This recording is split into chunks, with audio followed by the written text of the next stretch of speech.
Ready? I'm ready. Alright.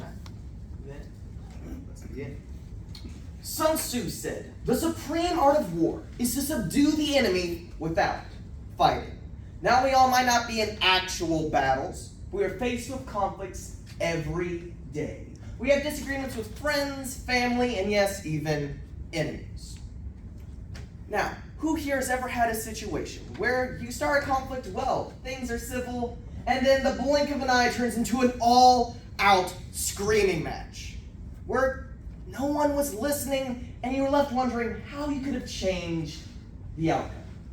Or have you seen countless political yelling matches online where no one learned anything and everyone just seemed upset?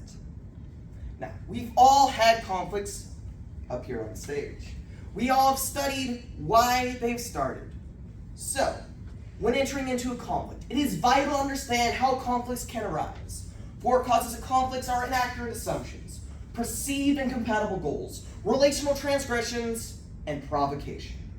At the end of this debate, you'll hopefully, I'm used to debate, we'll hopefully understand why conflicts start, when they start, what not to do. It can be very easy for a conflict to switch from a civil conversation to an all-out disagreement. So let's get to the first point, and why conflicts arise. Inaccurate assumptions. Inaccurate assumptions are a very unproductive form of conflict. They are assumptions that lead to misunderstanding and more conflict. Assuming what others would do and others assuming what you would do is what leads to this conflict. This hurts our relationships and hinders our teamwork and innovation. A solution to this would be having patience, active listening, and also perspective. An example of this is someone calling you while you're at work or school and them thinking you're ignoring them or you're not making enough time for them, but in fact you're being productive. Having patience and perspective can help solve this problem. Now that we know about inaccurate assumptions, let's go to our next major conflict. Perceived incompatible goals is a conflict trigger that it's very easy for it to happen. It can happen very quickly and doesn't require any specific effort from either party for it to occur.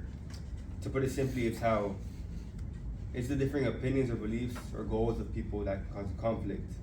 An example, when a couple wants to start a family, one of the big decisions is when and how many kids to have. Our textbook explains how the differing goals can bring about conflict, which comes to show how proper communication is essential not only to avoid conflict, but to ensure a happy and successful relationship with anybody. In addition to that, conflict can arise when people have different goals or a different approach to a certain situation. In Real Communication by Dan O'Hare, an example is given of two parents fighting for custody of their daughter after a divorce. The conflict arises because they have a different approach on how to raise a daughter. The mother wants to give her daughter freedom, while on the other hand, the father wants to set specific boundaries. Although they can't come up with a compromise for alternate living arrangements, the situation will have a significant impact on the daughter's life. This demonstrates how perceived incompatible goals not only can create conflict, but it also greatly affects people's lives. Overall, conflict can arise when people have different goals for situations. Moving on from that, people's thoughts or actions in a relationship can create disagreement when it isn't what the other person expects. Relational transgressions. According to Dan O'Hare's book, Real Communications is one of the most serious conflict triggers. It is when we violate our relational rules that include relational expectations not being met and relational insecurities being compromised. For example, in relational expectations, we can violate these through promises not being kept, infidelity, which includes unfaithfulness, and disrespectful treatment to one another. With that, how our insecurities are compromised are through jealousy, clinginess, and excessive need for reassurance. With the result, expectations more physical rule breaker, and insecurities being more of a mental, these sum up to deeply hurting one another. With that being said, we are human and are conscious in our relationships. We'll find a way to escalate things, which leads us to provocation. Yeah, so provocation is an unproductive form of conflict. According to Dan O'Hare's Real Communication, it is the internal instigation of conflict through the hostility of words or violence, meaning it's any action or speech meant to deliberately make someone angry or incite another person. Unfortunately, provocation has become one of the more rampant forms of conflict we see in today's world, where tensions run high, usually online. For example, most of us have witnessed an argument or a fight between two people, and studies show that nearly a third of all these fights or arguments are initiated by a third-party individual. This third-party individual we usually associate with instigating, but that's the same thing as provocation. It's just a synonym. And this is concerning in our modern age, because where communication is prevalent, especially on digital platforms, it could have been resolved with more clear and respectful language, often spirals out to full-blown arguments online.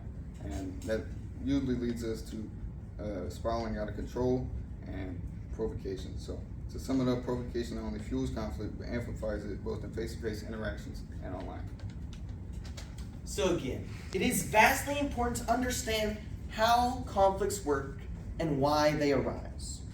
Remember that when entering into a conflict, you need to know that inaccurate assumptions, perceived incompatible goals, relational transgressions, and provocation all cause conflict. Sun Tzu said again, the greatest victory is that which requires no battle. Now, we might not all be great philosopher generals, but we can all have conflicts appropriately. Thank you.